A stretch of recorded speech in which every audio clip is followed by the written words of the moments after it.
Hi everyone, welcome to this last session of our visual arts focus called French Encounters Art Basel Hong Kong. So organized together with the Consulate of France in Hong Kong with Chloé-Mélody Desrues. Hello. Hello everyone. Hi, and so we organize it. So I'm Adeline Blanchard, responsible for visual arts at Institut français, and we organize it also together with Salomé Bazin from Institut français. Hello, Salomé. Hi. Hi. And so we are very happy for this last session to welcome Larys Frogier, director of Rockbund Museum in Shanghai. Hello, Larys. Hello, everyone. Warm greetings from Shanghai. From Shanghai, yeah. And together with Mathieu Copeland, the curator in London. Hello. Hello, everyone. Good morning, good afternoon, good evening. Yes, because actually it's 12 a.m. Paris time, but it's also 6 p.m. Hong Kong time. So yeah. And 11 in the morning here. Very different times. So today, we will have these presentations in two parts. So first of all, Larys Frogier will present a project called Curtain that is shown currently at Parasite in Hong Kong. And then we will jump from Hong Kong to Tokyo, where Mathieu will present another project, another evolving project called Cuttings at Maison Hermes in Tokyo. So first of all, I will introduce both of you with your biographies. So Larys, the director of the Rockbund Art Museum in Shanghai since 2012. You're a curator, a critic, and art historian, and you are involved in artistic and social challenges in post-global contexts, where ongoing social, economical, and cultural transformations demand new ways of interrelations. You are also chair of the Hugo Boss Asia Art Jury, and you are also engaged in sound, music, image, and text creation under the artist name Ocean, and you are the co-founder of Ways with Alfie Chua. And as far as Mathieu is concerned, so you have developed a curatorial praxis that seeks to subvert the traditional role of exhibitions and renew our perceptions of them. So you curated the exhibition Voids, retrospective at Centre Pompidou in Paris, also shown at Kunsthalle Bern. Also, you curated a choreographed exhibition at Kunsthalle St. Gallen in Austria, also at La Ferme du Buisson in the outskirts of Paris. Another exhibition is Soundtrack for an exhibition, also Alan Vega and Gustave Metzger at Musée d'Art Contemporain in Lyon. So you also curated exhibition series, a spoken word exhibition presented at MoMA in New York. You edited the critically acclaimed publication Choreographing Exhibitions, and you co-edited the radical anthology, The Anti-Museum. And your recent books include the anthology of Gustave Metzger's writing that has been published in 2019. So I shall give the floor first to you, Larys, to start presenting your project called Curtain and shown at the moment in Hong Kong, Parasite. Okay. Thank you very much. Thank you very much to all, to the French Institute and to the French Consulate in Hong Kong, Salomé, Chloé-Mélody, and Adeline. Thank you so much for inviting me. And Mathieu, it's a great pleasure to introduce the project. And maybe I can start a bit with some kind of context in which we conceived this curtain project. If you allow me, can I share the screen? Yes, sure. Yes, this is a website of the Rockbund Art Museum. Actually, I have been working at the Rockbund Art Museum for 10 years now, which is a great pleasure, with a lot of challenges, of course, because it's a fully private museum in the context of mainland China. And our challenge as a museum is to deal with different localities and contexts. There could be social and political and, of course, artistic. So the Rockbund Art Museum is one of the smallest in China. So this question of the size is very important, because when we opened, the question for us was really how can we build curatorial projects based on the not only on the productivity of exhibitions, but it's related to the importance we give to substance, but also how do we build some, I would say, constructive contradictions that are really, really important in the context of China.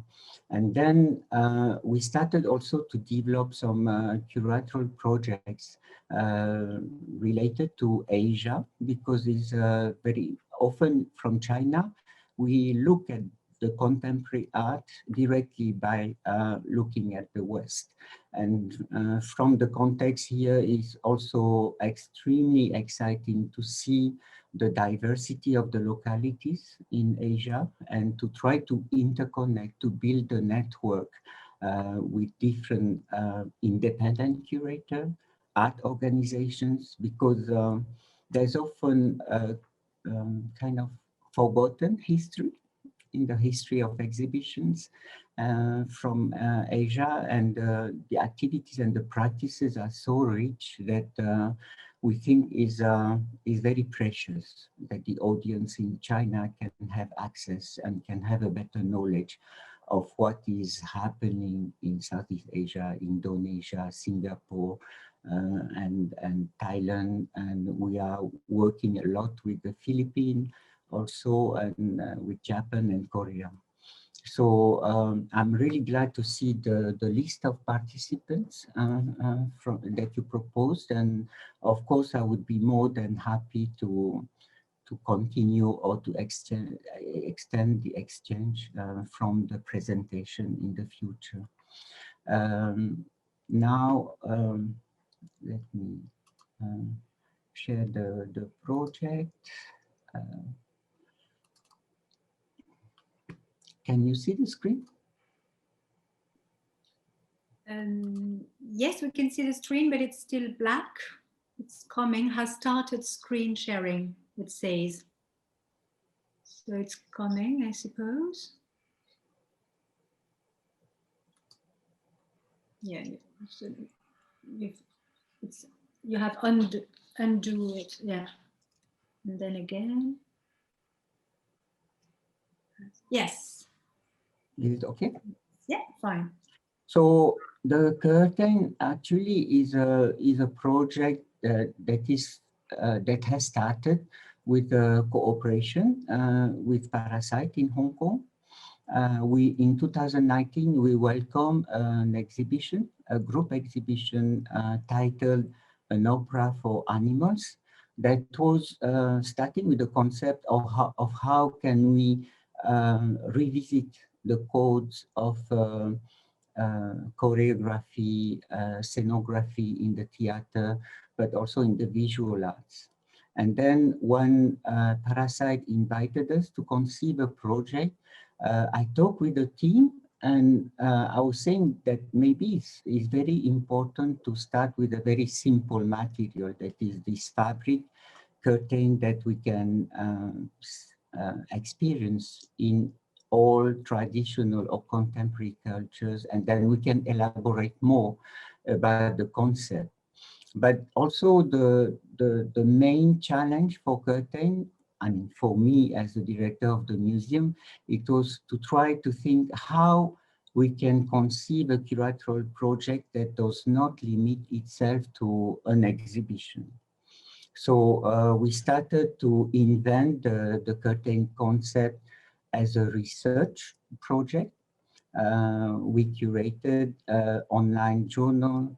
We had different working sessions, and we engage also different contributors from different parts of the world. For example, I connected with a female curator, Biljana Sirik, who was conceiving, and we are still developing the project that is, the name is As You Go, road toward a new future that is trying to infiltrate different areas, like in Africa with Ethiopia, in Central Asia with Kazakhstan, in mainland China, and also in Australia.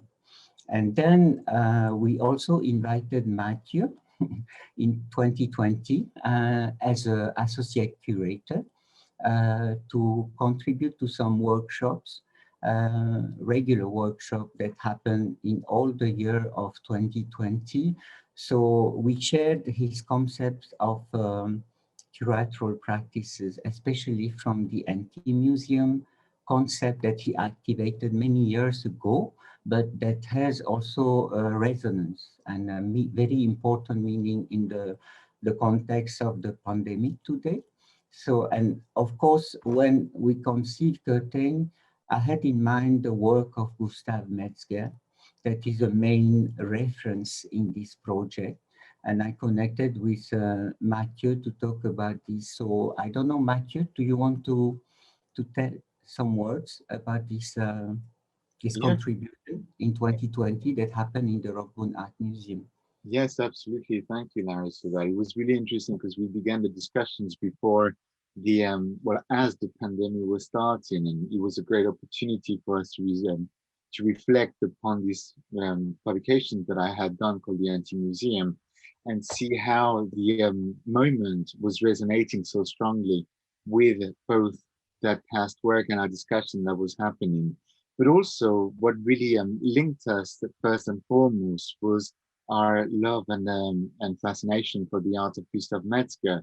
And Gustav Metzger is with whom I was extremely close to, and I had just published back then the anthology of his writings, which had been a project that I'd been working on for about 10 years actually, to gather everything that he had written throughout his life. And what was fascinating was how really there was a great resonance between this idea of the curtain and Gustav's art, which was dealing so much towards, especially towards the 1990s onwards, with the physicality of the curtains as a means to withdraw the image, to give away or to hide rather the content to what was there. And so that was an extremely interesting and fascinating conversation that we had, which also in itself reflects quite lovely in how you develop the curtain project throughout the not only the past but also the 2 years to come as well. In as much as you gave me the opportunity then to organize a series of conferences, regular conferences, about 8 of them, regularly to tackle all these ideas that could be unfolded within Gustav's art, within the Anti-Museum, but also all leading to this idea of curtain and how we could unveil the curtain to reveal pretty much, well, first of all, an exhibition now at Parasite. Yeah, and for me, it was also very important to have Mathieu engage in this because all his research is based on international artists. But when we had the workshops, we invited different independent curators and kind of alternative collectives working in different areas in Asia, so that we can also recontextualize the project. So this was, I mean, is also very important to understand that in 2020 started the pandemic. So it was very challenging for the institution to rethink different kind of methodologies of working with artists. And also the museum is still closed from 2020 to July 21 for innovation. So with the team, we really tried to focus on what is the most valuable today and the most critical to engage with the art. And so the contribution of Mathieu was very important. And so that was the year 2020, very rich in terms of research. And so that started Curtain. And in 21, actually, we wanted to develop the Curtain here. Related to this kind of list as an object for framing domestic life and social spaces, and also as a surface, of course, as a material, but also today, for me, the curtain is also related to the computer screen, to the phone screen, to the TV screen, that is generating a lot of apparatuses of surveillance, control, mapping, manipulating, testing text, image, and people. So it was also how the question was, how can we translate this material in the new technologies that make our life possible or completely impossible with all the problematics that is hidden behind the screen. And then, of course, it's related to the different institutions. We always like to have a critical position as an institution against ourselves. And also, of course, to welcome the different forms, traditional and contemporary, of cultures. Then it's also about the curtain that is separating, connecting, or making possible different circulations, I would say, is a question of geopolitical mutations between islands, seas, nations, regions, and especially in Asia, when you consider the importance of the ocean, when you look, the map of Asia is very important. And we started also to develop the concept of oceanic vision of the museum, that can have a more unstable and a more, I would say, smaller view than what we have in China, where everything has to be the biggest, the strongest, and so on. So we try to cultivate something that is more humble, or really related to this process of looking and paying attention to the specificities of the context. And so we conceive curtain not only as an exhibition to circulate, but is exactly the opposite. We try each time from Shanghai to Hong Kong, and in 22 we will be in Singapore to try to invite a collective of contributors, but also to activate the project in different ways. So in 2020 in Shanghai was more research-based. In 21 in Hong Kong, because of the pandemic, artists and curators could not travel. So it reduced to an exhibition. But in 22 in Singapore, we will focus more on performative events, because we have a lot of projects and artists working on different formats of performance. So it's the way for us to really circulate and reinvent according to the context, the project. Of course, the context, when I say context, is the artistic one, but it's also the political one that can make sense. And we also try to conceive curtain as a construction of collaborations, as I mentioned, as you go, and we will also connect with the Institut du Monde, with the heritage of Edouard Glissant, and of course Parasite Festival, Singapore Art Festival. So I skipped this one. And then with the curtain, we didn't want to have topics, a main topic, but we had some in mind, some kind of satellites that we are happy to activate. The first one is related to the visibility and the invisibility that is related to historical memories. As you know, in China is especially important to look at the history as, I would say, more as an archive than an official history.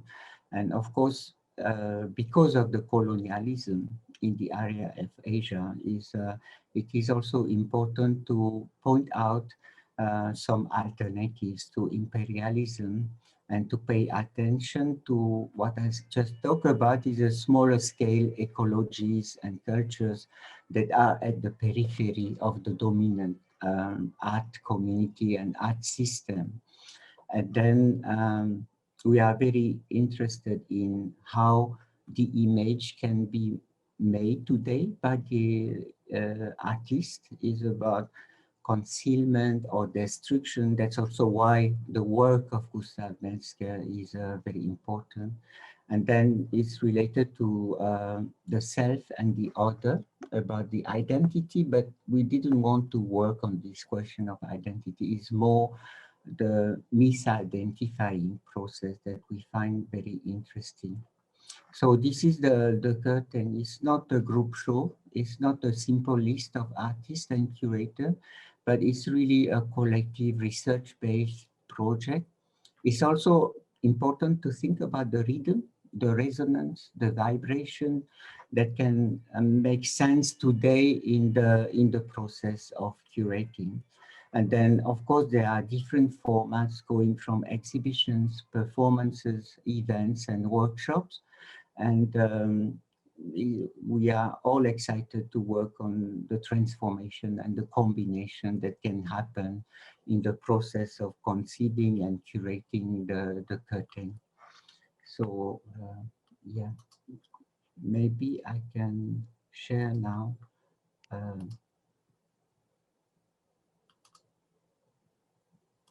the project. Yeah.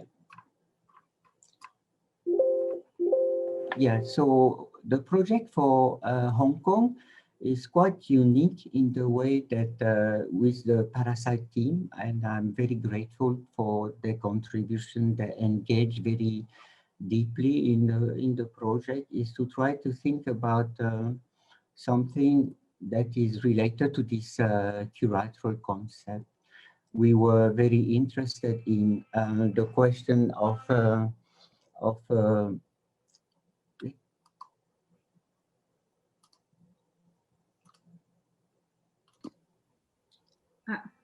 PowerPoint is coming back. Yeah.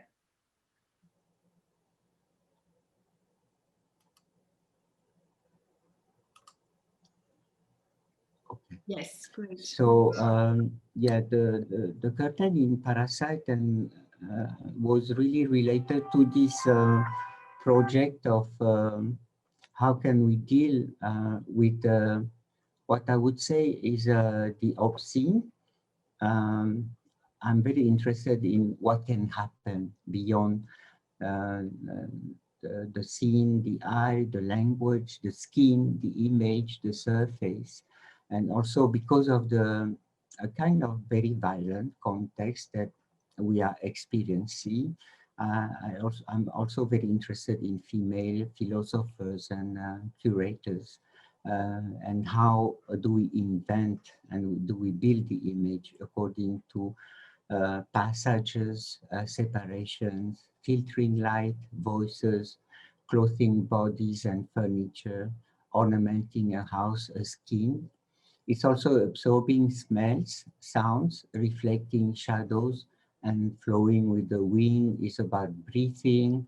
And then with the curtain, the concept is also related to what do we call reality. That is, of course, an already made representation framed by the fiction, by narration, by history, by propaganda, by the lie, by pretension of truth, memory, landscape, and documentary. In this way, I'm very inspired also by the work of Lacan, especially when he's saying that the real happen when we can not talk about this, we cannot use language. It's a kind of trauma, and so it's resisting symbolization. And then there is a poem also. The contribution of poet is also very important in curtain. And then we try to conceive the exhibition with different, I would say, fetishist aspect with the curtain that can relate to a caress, to a kiss, to a smash, to a sniff, to a rub, to a blow, to a cut. But of course related to the performing process by whispering, by telling stories, by dreaming, shouting, crying, and echoing. And then, as I was talking earlier, it's also related to the importance today to be invisible, because we believe that we are in a different societies obsessed with the extra visibility or ongoing productivism that make very precious the way we can dig deeper into the content. So for doing this, I think invisibility is not only to be visible, it's exactly the contrary.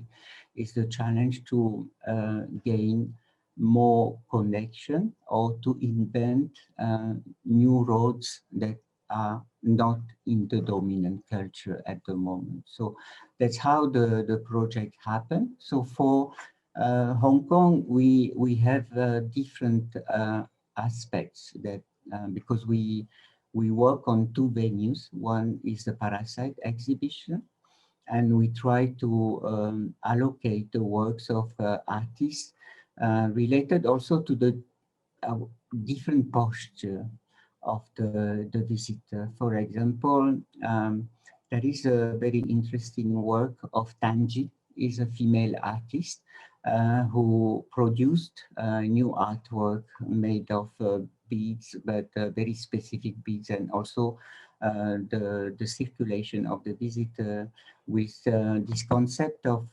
porosity, of humidity, that is also very discreet sculptures, but you can smell it because she tried to diffuse some smells in the space. And then we have the work of Gustav Metzger. I don't know if Mathieu, you are still here, you can say some words. So with Mathieu and the estate of Metzger, we selected two works. This is one that is shown at Parasite, part of the history photographs. Yeah, so these works, as you've said, they're part of the history photograph that Gustav started developing in the mid-1990s. And it was a really interesting development for his art. I mean, Gustav's known from his 1959 manifesto on autodestructive art, which was a means to what you think anew the idea of an art which is not fixed in form, but very much an evolutive process that is meant to lead to its own destruction. Well, Gustav's art has had, as many artists, has had many inclination and declination throughout the years, and throughout the mid-90s, he came to this idea, to this desire of again confronting himself to history, the grand history, as well as he was a child of that grand history, being born in 1926 and fleeing Nazi Germany in 1939, taking refuge in the UK, being saved from the destruction of the Holocaust. And which has been, of course, a great looming presence throughout his life and throughout his art. His entire family, except for his brother and sister, perished during the Holocaust. And so what is really interesting about the historic photographs was a means for him to confront himself quite fully to this history.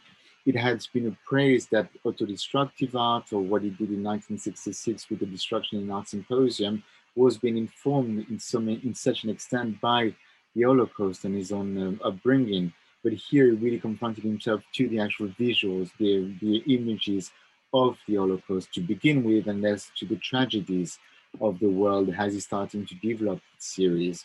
But what was beautiful about that is it came at the same time when Gustav was focused on this idea of thinking the participation of the spectators in works of art. You know, now we commonly talk about the participatory aspect of spectators, whereas Gustave was really interested in this idea of excluding the exclusion of the spectators in works of art. And thus here you really have this kind of duality where you have to play an active role to reveal the image. And thus, of course, here on the piece we can see is to crawl into, literally to unveil the curtain, to reveal the image which is beneath, but also at times to conceal the image behind the veil, behind an iron curtain, as the piece we can see on the left of the screen, or we can barely see, covered by wood. So it's a beautiful series that it developed on a very short moment of time, a couple of years only, that really dealt with this idea of what is our relationship, what is our consummation of everyday mass media images. And I've always been a great admirer to how he dealt with it throughout his life, and especially in his works now.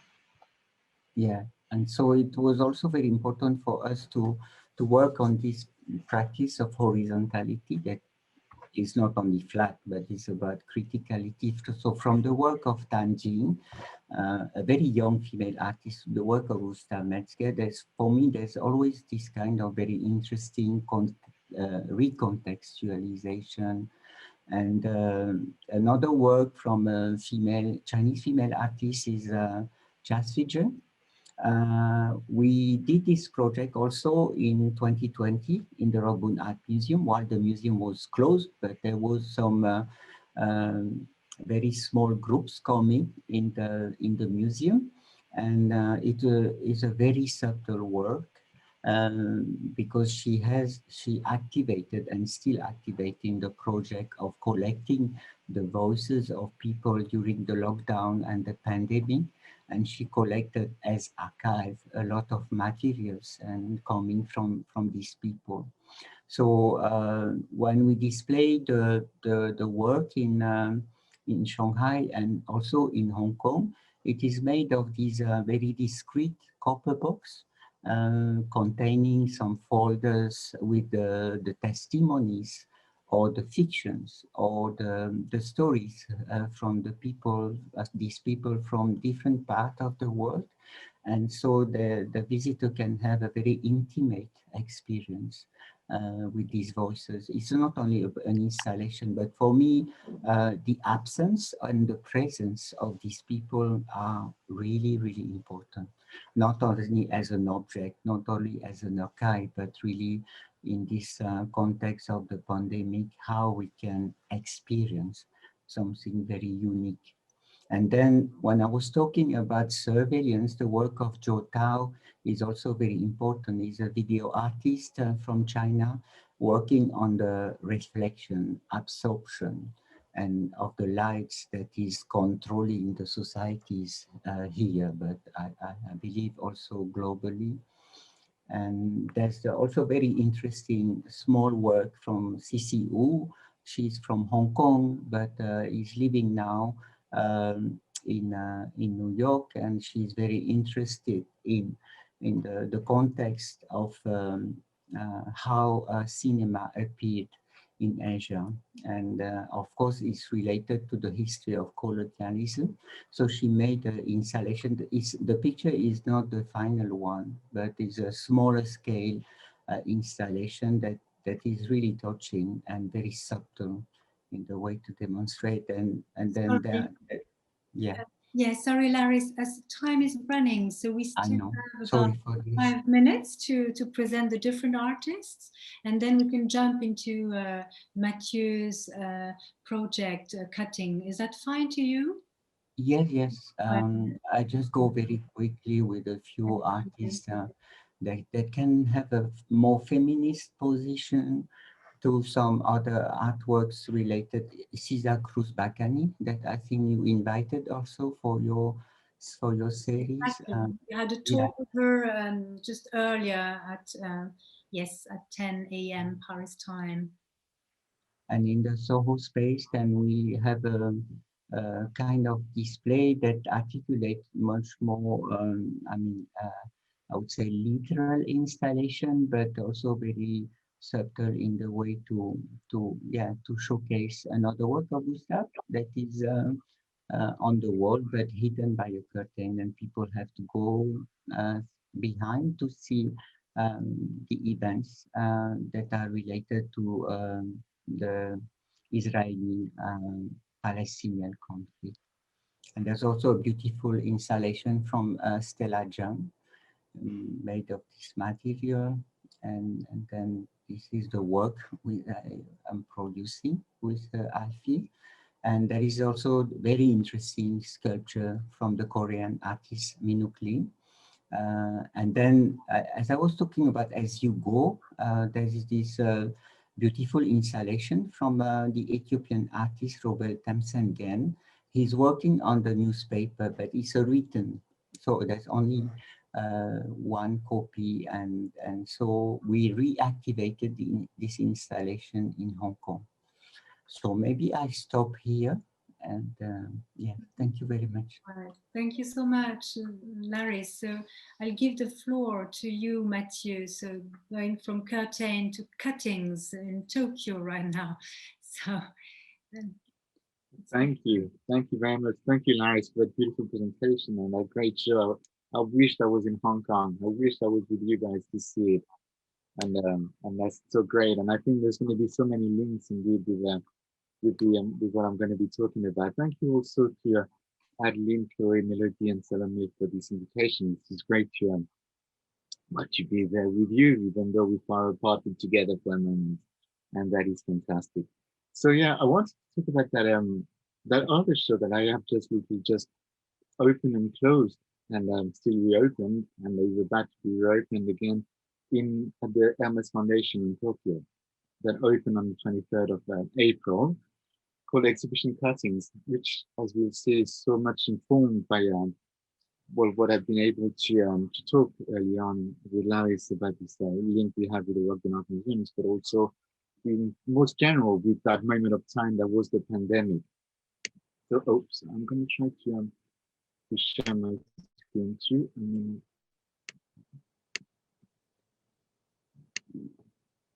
So Exhibition Cuttings literally just opened, and now luckily it's been extended slightly, and we come back to that at the Ginza Maison Hermes in Tokyo, and it's an exhibition of two exhibitions. The first one is rooted in a past show that I had done back in 2016, and maybe I'll give a little bit of context to how this exhibition came about. Reiko Setsuda, who's the director and curator of the Hermes Foundation in Tokyo, came to me quite a few years ago as she was doing loads of research on voids of perspective, and that I had done together with Gustave Metzger, with John Almeida, with Mathieu Copeland and Clive Philpott back in 2009 at the Centre Pompidou and then at the Consulate in Bern. And our discussions led from one thing to another, and she was extremely keen to learn more about these shows. And something which is interesting for us as curators is we don't have, beside the books that we produce, the exhibitions are gone. So what kind of material can we share about the work that we have done? And she started talking to me whether I'd be interested in doing a documentary on some of these shows. Well, fast forward in our conversation, in our discussions, and she commissions me this idea of doing a documentary, but more specifically about another show which somehow came out of Voids, which was a retrospective of closed exhibition, which I did at the Consulate in Fribourg in 2016, which was this idea of looking into this desire, rather than looking into this occurrence when artists decided to seize the moment of closure as the means to make a work of art, to close a show in order to show. I've always been fascinated by that gesture, which is truly beautifully radical, but also antinomic, in as much as when one does that, well, you withdraw access to the spectator, as what we were talking about earlier on. So this whole relationship became something that I was obsessed by back then, and still am really. And then I started working on that documentary, but then came the pandemic, and it became extremely interesting. It became a fascinating moment, unfortunately, despite the great loss of life that we've experienced, all of us, and that is still going on in India and South America, amongst many other places. And I can only deplore that. But let's just look at the microcosm that is the art and its world. And it just turned out to be that at the beginning of the pandemic, many friends and colleagues and comrades came to me and asked me how other artists in the past responded to the closure in a creative way, so to say, in an artistical way. And thus, the idea of the retrospective, which had happened 4 years before, became of great accuracy to the time we were experiencing. So this idea that I was developing, this documentary that I was working on, really got shaped in such a strong way by this moment, by that time that we were living in. And what I did back then, along with the retrospective of closed exhibition, came a thorough anthology called the Anti-Museum, in as much as I was by gathering this idea of the anti and delving so much into that, I not only gathered and thought of the retrospective of closed exhibition as an anti-exhibition to work from, but also started to consider what would be the anti-museum. You know, if one tried to define a museum sometimes, and confront oneself to the impossibility that it can be of how to encapsulate that thought, it appeared to me more of a journey to explore, which is a museum but from its negative point of view, from the anti. So what would be anti-art, anti-artist, the figure of the anti-artist, what would be anti-culture as a whole, but also what would be anti-architecture, anti-music. So really trying to think about all that defines this notion of museums, but try to approach them from the negative point of view in order to see what are the options and possibilities then and in retrospect and now in the moments that we live in, when so many museums had to close throughout the world and many still are closed, and unfortunately many will never reopen stemming from the pandemic, how that very moment became a kind of test site or a test theoretical understanding of what was going on through the anti-museum as a way forward.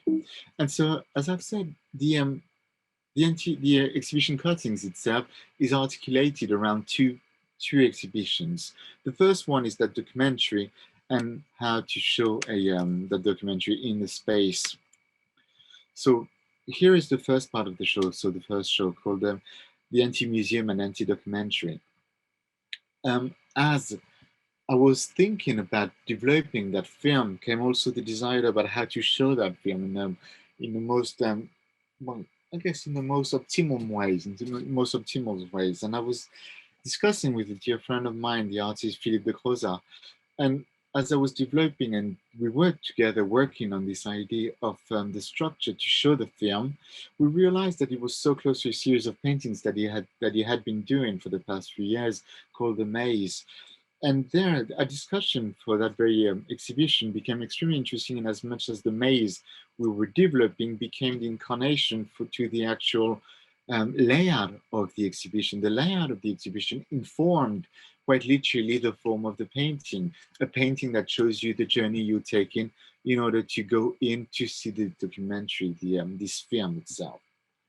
I invite you guys after our a moment to go to my website, or I can send you the link where you'll be able to see the trailer so you can have a taste of that film, which for me became a beautiful moment to not only reflect upon what had been, as I've said, but also upon so many other ways, you know, conveying so many conversations and discussions that I've had over the years with the likes of Gustav Metzger, who plays a very important part in this theory of the anti-museum.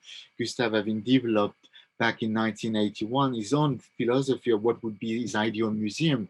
But when one looks into that, it is very much an anti-museum in as much as one room is devoted to be flooded, the other one is devoted to be burnt, and so on and so forth. And so I had been conducting so many interviews throughout the years with Gustav, and so parts of them find its natural way in the anti-documentary, but also the discussions with Genesis Breyer-Piorich, who's had been a great, it was a fantastic I mean, she was an outstanding artist, cultural activist, and more than that. And she had been developing, when we talked a lot, this a great definition of radicality, which is one of the words which is so central to the Anti-Museum, throughout to Ben Vautier and Jacques Villegler, who I kindly asked whether he would lend me his font to become the font for the museum. And so on and so forth, through to Ben Moria, for instance, the great American artist, who was of such radicality that, and I had the pleasure of doing many discussions with him in the past few years. And so all this came together in the form of the documentary, for which when came the moment to give its form, I invited the Henry Rollins from Black Flag to be the narrator of the film.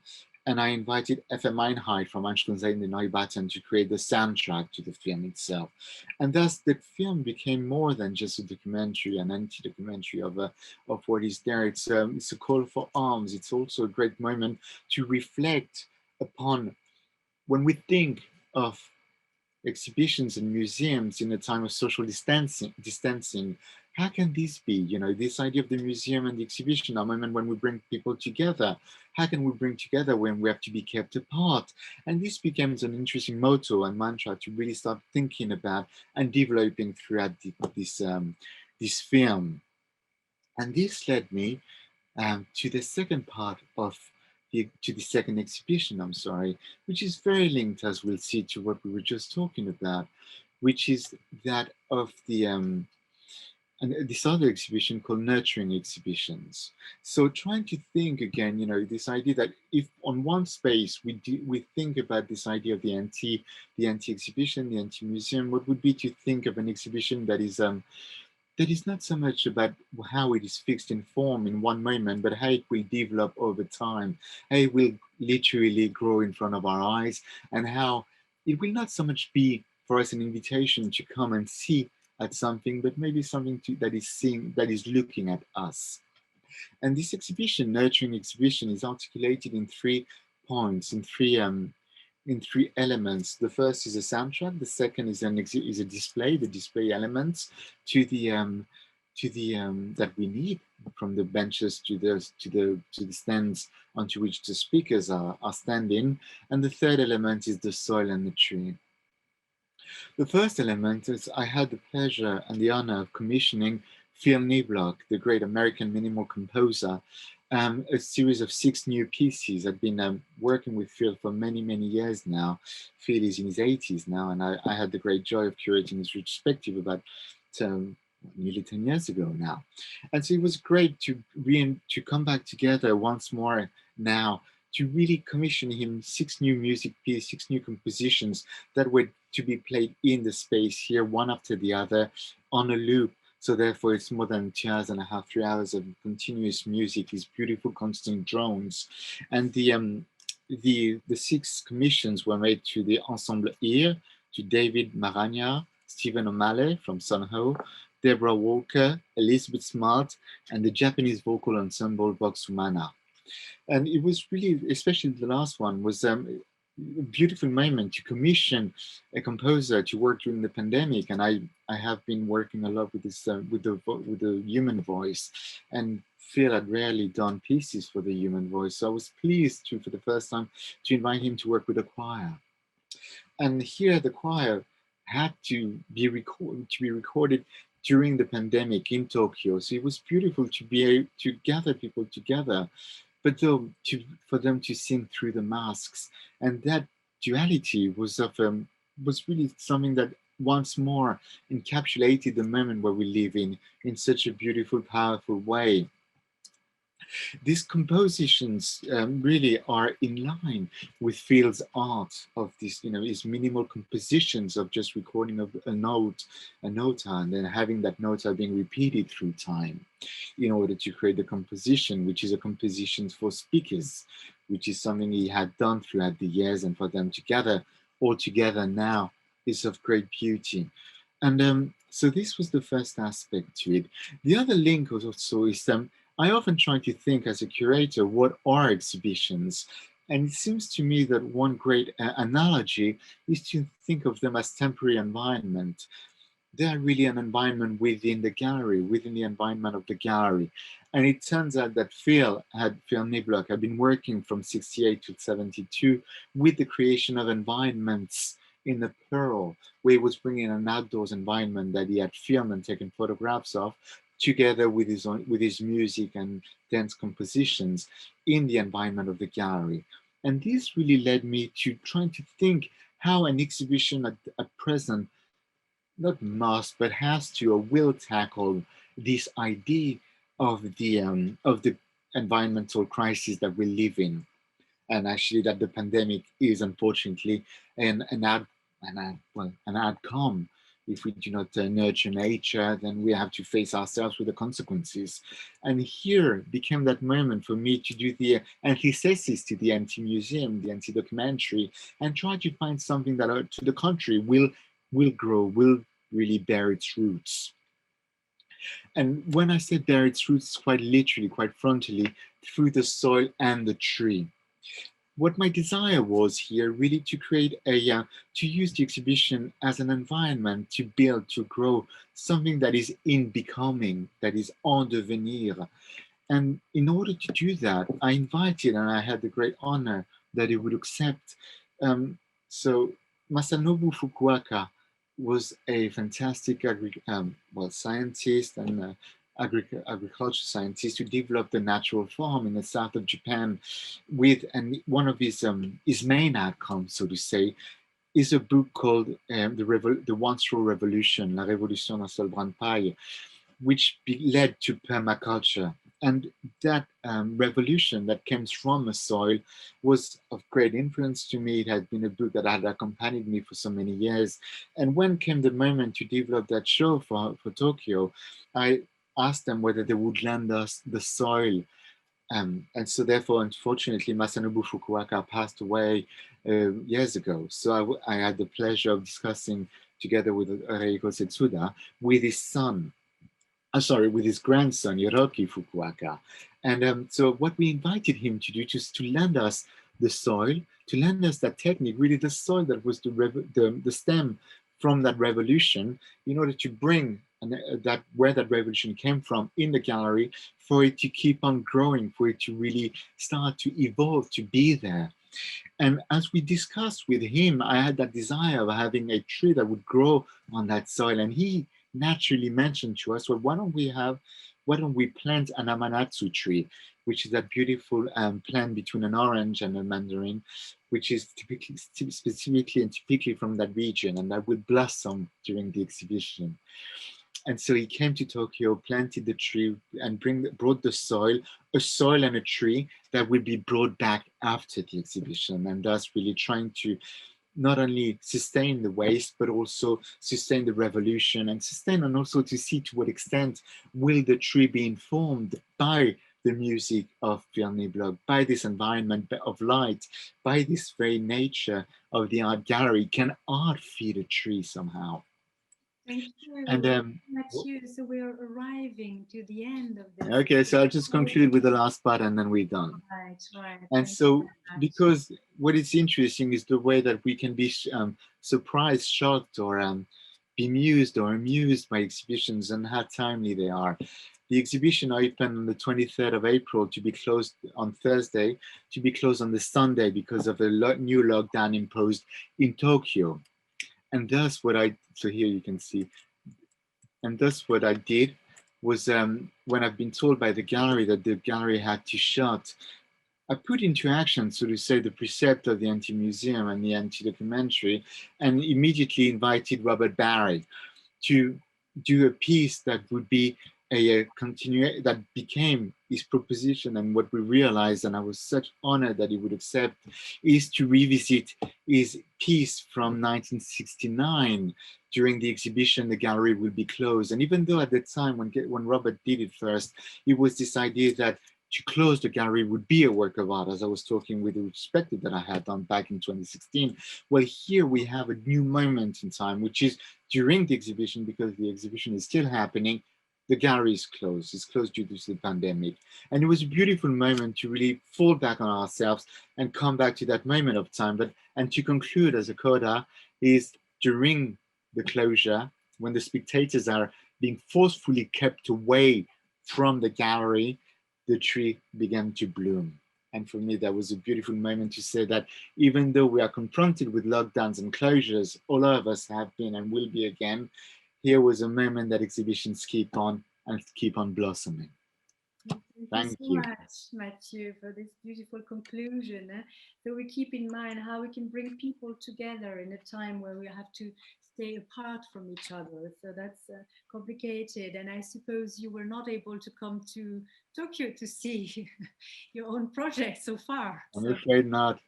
How frustrating, and Larisse as well. I mean, you are, I mean, based in Shanghai, and you were not able to come to Hong Kong to see Curtain so far. So I hope the two of you will be able to travel soon. To that all of us will be able to travel very soon, and that the projects that you have presented will be shown will be developed in other places in Asia or in France or in Hong Kong.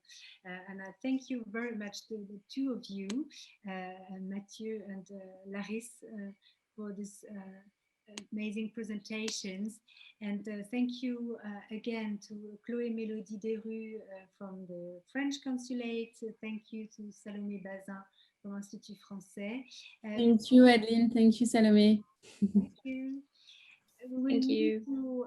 I mean, so the special guest curators will meet again on the 1st of June, and we will share the portfolios of the exhibitions, of the projects presented, and we hope all these inspiring projects will come to future collaborations.